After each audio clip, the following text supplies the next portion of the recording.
Hey, True Believers, England Teen here with another batch of new comic book reviews, and this time around I think I actually do have a DC, a Marvel, and an independent comic book. Holy crap, it's back to the old days. I think so. I think this is it.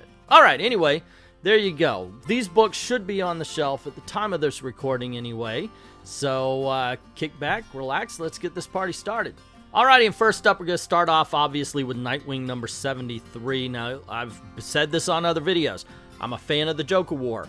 Kind of. One of the biggest problem, of course, is being the lack of continuity. Batgirl, in her own title, is laid up in her apartment, gutted because Joker ran her through. In here, she's captured by the Joker and forced to fight Nightwing.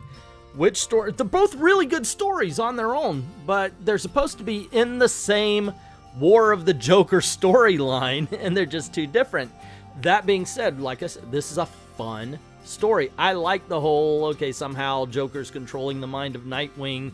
Now he's got to go against Barbara. Who's going to win? I mean, in all honesty, even Barbara is like, yeah, shoot, he could kick my ass 3 ways to Sunday. Another thing they do is it's got his origins rewritten. It wasn't the Batman who took him in. It was the Joker. It was the Joker who raised him, the Joker who showed him the way and so forth. And I kind of dug on that. It's a little bit, like Secret Empire though, and I know people that know me know I hate that crap pile of a story. The difference is that we see it here. In the other one, it was like, okay, Hail Hydra. Alrighty, now what are you saying here? And you know, it took months and months and months. This here though. Also, Batgirl, while she's afraid to fight Dick Grayson because she knows he's a better fighter than her, he's equal to the Batman, is actually her words. She understands that because he's being controlled, he's slower, and she tries to take advantage of that. And she does have her own set of strengths that she can draw on. And this is the meat and potatoes of the story, really. There's a little bit extra with the Joker trying to get the Robins and the rest of the Bat family killed, and sending Dick Grayson out to do that and everything. A little bit before this too, but the meat and potatoes is the fight between Nightwing and Batgirl, and damn if it isn't entertaining. Like I said, the worst thing about Joker War is there's no continuity. There seems to be no plan to it, and by that I mean no plan by the writers and artists.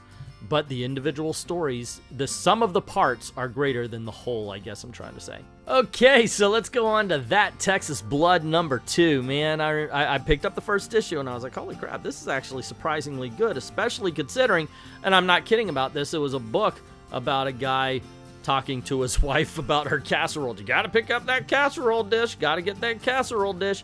And it led him around town, meeting a whole bunch of weird citizens of this particular town he's going to. And it was a good book. It was a well-written book, and for some reason, this simple story about a sheriff, and it did touch upon some supernatural stuff, but this simple story was just good to read, and here we get a little bit more of that. The problem, and yes, I'm going to bring up the problem is that there's also a lot of tropes and cliches in this one. You have the brother of the guy that's killed, and we just saw him laying on the ground on the last page that was shown, coming into town, and oh, don't people know about him? Didn't he piss off the wrong people? I mean, isn't this the same thing that's going on in Devil's Highway, another independent comic book that I like, only she is like a ninja badass, and this guy seems to be Joe Normal. You know, obviously he's gotten himself in trouble, so when he comes back to town, people are like, we don't need your kind of trouble in this town anymore. And I remember when you were here and you pissed me off the last time, and you better not piss me off again. You know, so you kind of got that attitude going on, which we've seen in about every show that stars a small town, where this guy comes into it and is like, oh yeah, I used to live here. You notice it's never like, hey, let's, you know, throw up the banners and have a party. Our friend is back. It's always, you wronged the wrong people, and now you're pissed. We're pissed because you came back to town. And they've got that trope. And that's, I was talking about the meat and potatoes of the Nightwing. That's the meat and potatoes of this one. He's coming back, and he's getting acquainted with everybody while learning about his brother's death and what he should do about it, what affairs he needs to take care of. and there seems to be more than just a death to this, so he wants to find out who killed it. So it's that trope. So as much as I love the first issue for its originality, I'm afraid the second issue, while still enjoyable, has kind of fallen into, like I said, fallen into the tropes and the traps of this kind of story. And now we're going to go on over to Batman and the Outsiders number 15. Now, let me tell you something. I've enjoyed Batman and the Outsiders, and I was a big fan when I jumped back onto this. I was like, oh, okay, wow, yeah, it's still written well. They're going after Ra's al Ghul, and we had a really good issue where they're kind of fighting him, and then they went back and they kind of gathering up everything, they're regrouping, and then they're like, hey, you ready to go? And then you get another issue and they're like, hey, we're ready to go. And then the next issue is, you're ready to go? And then the next issue is, I'm ready to go. Are you ready to go? So we get to this issue, and it's more focused on, and we still get the Batman and the Outsiders trying to find Ra's al Ghul's weapon, but it's mostly focused on Ra's al Ghul, and Ra's al Ghul's going, hey, we're ready to go. Are you ready to go? You know what? I've been ready for 5 freaking issues. Let's just get to the punching already, I say while we pass a page that's punching. But that's the way it seems to be. It seems to be like this last 4 issues were all set up for this big battle. I'm like, get to it already now. The dialogue is fine, but a lot of it's the same dialogue we got last issue or the issue before that. You know, thankfully there is some minor progression here, but in all honesty, that's the way I'm feeling about this whole storyline. And you're talking, or you're listening to someone who is a fan of this comic. I'm just like, let's get the freaking hell on with it already, okay? Can we at least do that? What's the problem with moving this story along just a little bit faster? I've said this before, I'll say it again, this is written for the trades, but oh my goodness gracious and sakes alive, this is obviously written for the trades.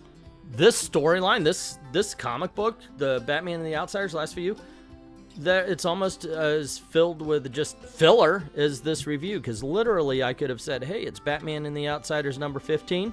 My review is, it's same as issue number 14, except for from Ra's al Ghul's point of view. And then I could have sent you on your way, and we could be going on to the next book, which, okay, I guess that's what we'll do now.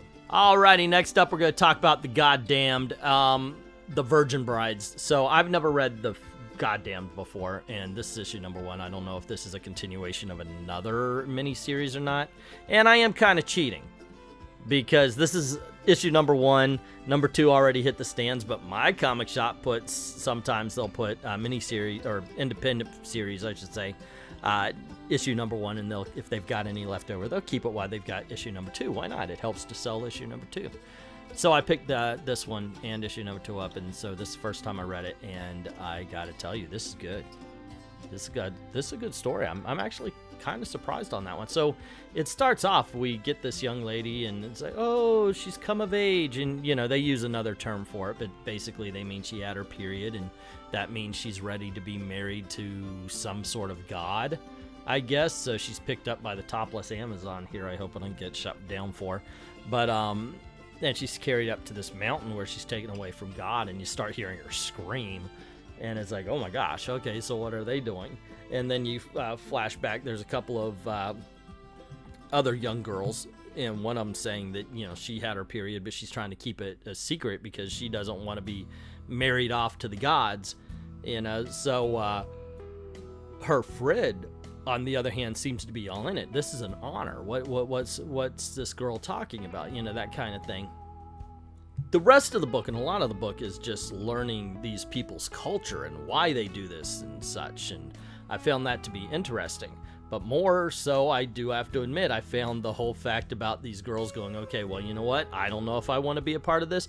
It's like, basically, it's like questioning of faith, which I think is really good.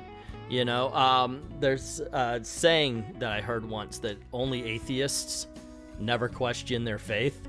And I kind of dig that. People who believe should. As a matter of fact, it says in the Bible, you know, you should always question your faith. And this is kind of what this book is about. Everybody's telling you one thing, but do you just go with it? Do you question it? Do you really believe this? Should you fall in line? Should you go your own way with the warship? Should you go your own way completely?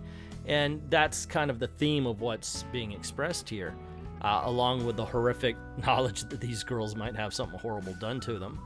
Yeah, very well written. I thought the art was fine, but yeah, I'm in. I'll check out issue number 2 as well. And as always, I line up the covers here from the one that I liked best to the one I liked worst. And I've got to say, Nightwing, that got me. I loved the fight between Nightwing and Batgirl. It was very entertaining. Then I've got to go with Goddamned.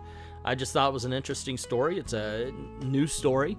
You know, I've seen things like it a little bit, but I thought it was pretty original.